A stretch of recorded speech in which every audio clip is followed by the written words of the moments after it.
Thanks to you, but we are continuing. Please don't. Mr. Mehta, you stay on. Romi, you come here. Indira, you come here. There will be questions to you. Pradeep, please. We are going to continue before lunch. थोड़ी देर. Pradeep ji, Romi Roy ji, Indra और Nina, please come to the dais. Many thanks. Ajay ji बहुत-बहुत धन्यवाद. क्या हम राकेश जी आपको invite कर सकते हैं?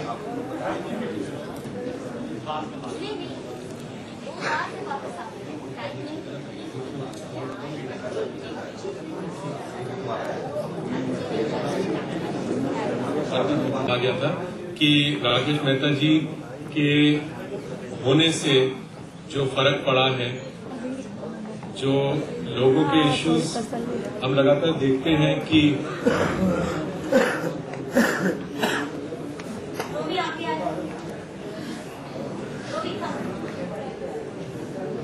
देखिए इस कमेटी के जरिए कि इसमें से बहुत कुछ निकलेगा. खाना खा के जाइएगा. Lunch has been prepared for everybody. तो जिनके भी सवाल जवाब है please this is the time. तो इस सेशन को हम लोग मतलब अगर आप वहां बैठ के नियंत्रित करें तो अच्छा है. इस सेशन को हम 20 मिनट चलाएंगे, लेकिन इससे पहले हम उम्मीद करेंगे कि राकेश मेहता जी अपने विचार हम लोगों के साथ में रखें. उसमें ये भी है कि हम उनसे ये भी चाहेंगे कि प्रशासन, चूंकि सारी व्यवस्था प्रशासन को करनी होती है और सारी शिकायतें प्रशासन से रहती है, तो उसमें आप हमको अवश्य बताएं कि प्रशासन की क्या भूमिका होती है और हो सकती है और होनी चाहिए.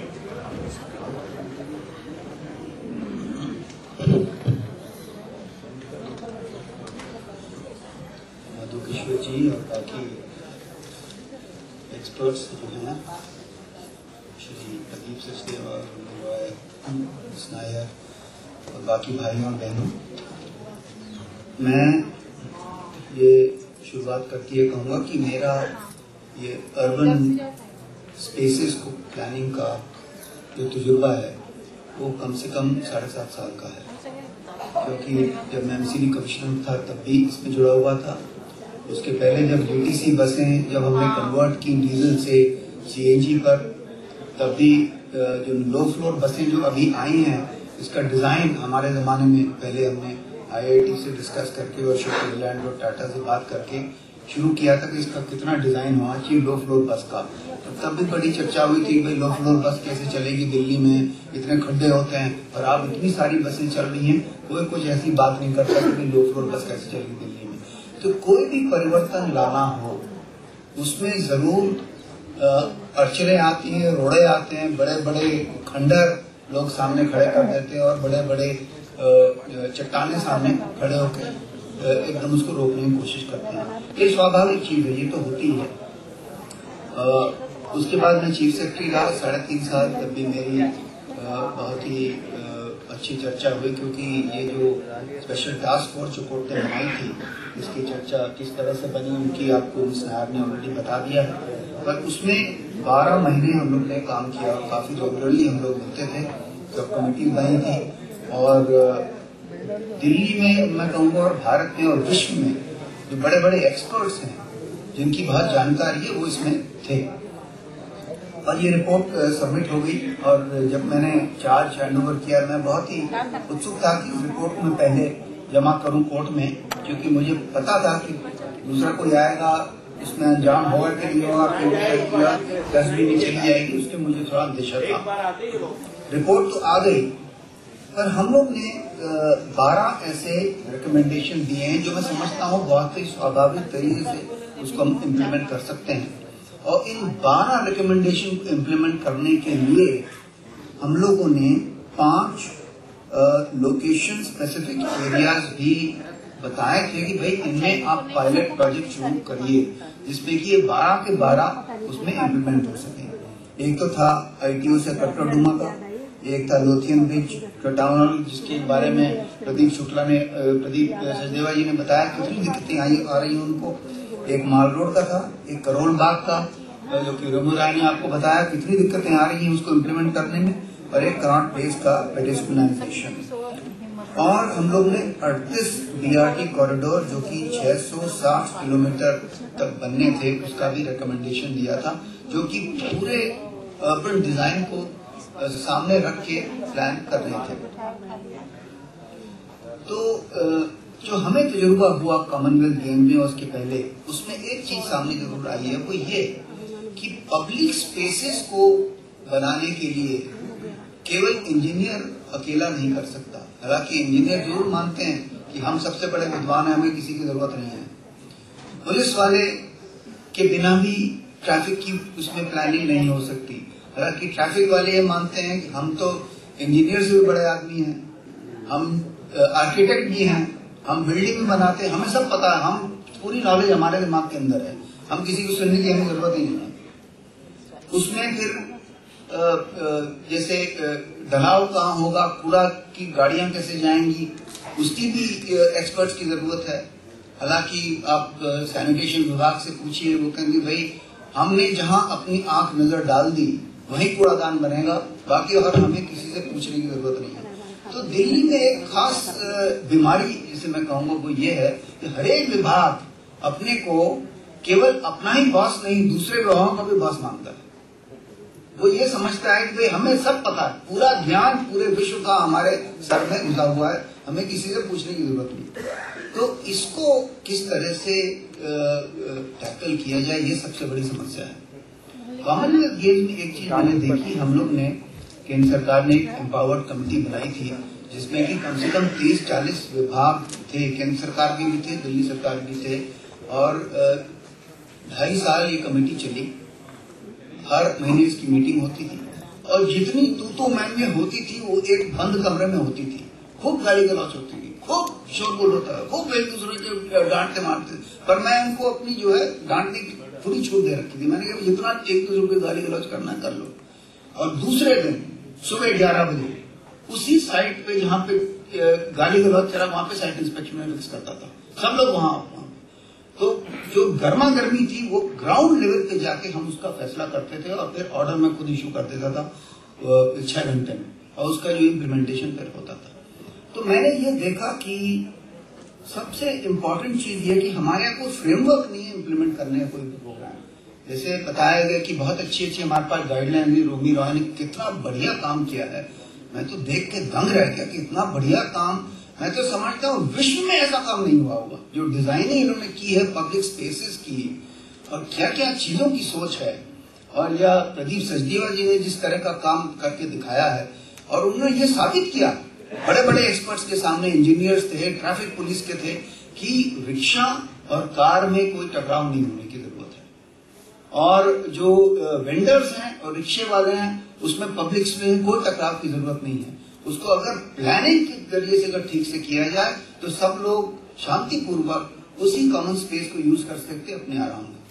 मुझे एक बार याद है, एक बार हमने बीआरटी जब बनाए थे, रोड जो है लोग कहीं भी क्रॉस कर देते हैं, तो टीवी वाले बैठते हैं, उन्होंने कहा आप ये कैसे करोगे, ये तो कहीं भी क्रॉस कर देते हैं। तो मैंने एक अक्षर बोल दिया गलती से, उसके लिए बाद में मुझे बहुत भुगतना भी पड़ा कि हम जनता को सिखाएंगे कि रोड कैसे क्रॉस करनी है, और टीवी वाले पीछे पड़ गए, अच्छा तुम दिल्ली वालों को सिखाओगे रोड कैसे क्रॉस करनी है। और फिर वो चले गए साहब बड़े नेताओं के पास कि ये चीफ सेक्रेटरी ये बोल रहा है, सब ने कहा चीफ सेक्रेटरी को रिजाइन करना चाहिए, इसको पहले तो पद से हटाओ। तो बेसिक पॉइंट ये है कि ये सिखाने वाली बात नहीं थी।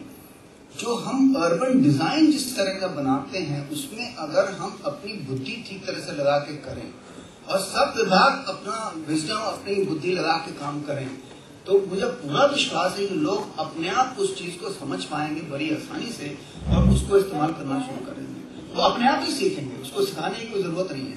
तो ये मुझे इस बात में बहुत बड़ा विश्वास है। तो मैं समझता हूँ कि 3 चीजें हमें करने की जरूरत है। एक तो ये जो पायलट प्रोजेक्ट हैं इनको हमें फिर से शुरू करना चाहिए, जहाँ रुके हुए हैं जो अड़चने उनको फिर से हमें शुरू करना चाहिए। दूसरी बात ये है कि जितने भी विभाग इसमें इन्वॉल्व हैं उनकी एक एम्पावर्ड कमेटी बनाई जाए और उनका कोई चेयरमैन ऐसा होना चाहिए जिसके की फैसले पे सबको विश्वास हो कि वो जो कह रहा है उसको हमें करके दिखाना है। और उसके ऊपर मैं समझता हूँ एक्सपर्ट्स की जरूरत है कि बार बार इंटरेक्शन की जरूरत अगर पड़ेगी तो उसमें, क्योंकि दिल्ली में या कोई भी अर्बन एरिया में करोल बाग में क्या होना है और कलकत्ता में क्या होना, वो एक नहीं हो सकता। डिजाइन होगा, ड्राइंग होगी, पर उसमें कुछ ना कुछ परिवर्तन तो करना पड़ेगा लोकेशन स्पेसिफिक रिक्वायरमेंट को देखते हुए। इसलिए एक्सपर्ट्स का होना मैं समझता हूँ बहुत जरूरी है। और तीसरी बात, खासकर जो वेंडर्स हैं और रिक्शा वाले हैं, जो इनफॉर्मल सेक्टर जिसे हम कहते हैं, जिसके लिए कि अर्बन प्लान में जो भी हम प्लानिंग करते हैं उसमें उनका कोई स्पेस नहीं है, उनको कोई पूछता ही नहीं है। ज्यादातर आप प्लान देखें, मास्टर प्लान भी देखें, उसमें ये ऐसा समझा जाता है जैसे ये एक मतलब अनवांटेड चीजें बाद में अपने आप चली जाएंगी कि हमें तो न्यूयॉर्क बनाना है। उनके दिमाग में ऐसी चीज होती है कि हमें न्यूयॉर्क को कॉपी करना है, अपने दिल्ली को न्यूयॉर्क की तरह बना देंगे या दिल्ली को हम लंदन की तरह बना देंगे, पर ऐसा होगा नहीं कभी, क्योंकि दिल्ली दिल्ली है और दिल्ली का दिल जो है वो दिल्ली के प्लानर्स अपने आप ही उसको उस तरह से बनाएंगे जैसे कि दिल्ली को जरूरत है। तो उसके लिए जो भी कायदे कानून बनाने की जरूरत है, जैसे नॉन मोटराइज्ड ट्रैफिक एक्ट जो हम लोग ने बनाया था, वो आज तक उसका लेजिस्लेशन नहीं हुआ और मंत्री जी आज अनाउंस किया कि उसमें जरूर ज्यादा तेजी लाएंगे। और वेंडर्स एक्ट जो बनाएंगे, क्योंकि ये कानून मैं समझता हूँ बहुत जरूरी, क्योंकि आजकल जो CRPC है, IPC है, दिल्ली पुलिस एक्ट है और दिल्ली म्युनिसिपल कॉर्पोरेशन एक्ट है, ये सब एक्ट ये बहुत बाधा बने हुए हैं।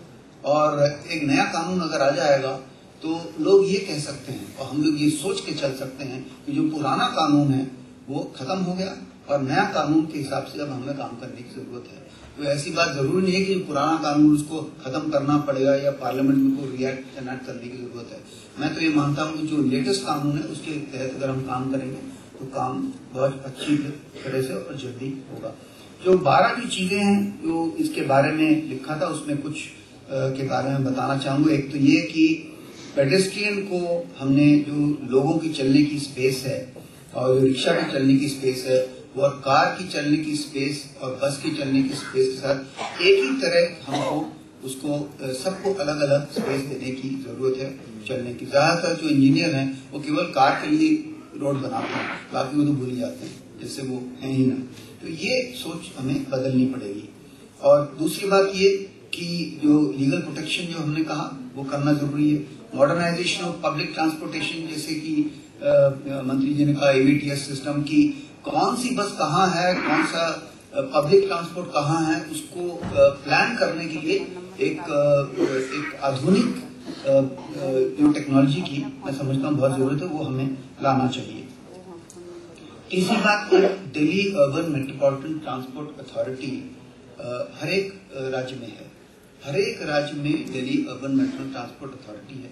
हम लोग ने इसका बिल तैयार किया था दिल्ली में और होम मिनिस्टर को दिया भी था कि ये आप बनाइए, क्योंकि इसमें क्या होगा, जो ट्रैफिक पुलिस है वो दिल्ली सरकार के जो ओवरऑल प्लानिंग फ्रेमवर्क है उसके अंदर काम करेगी।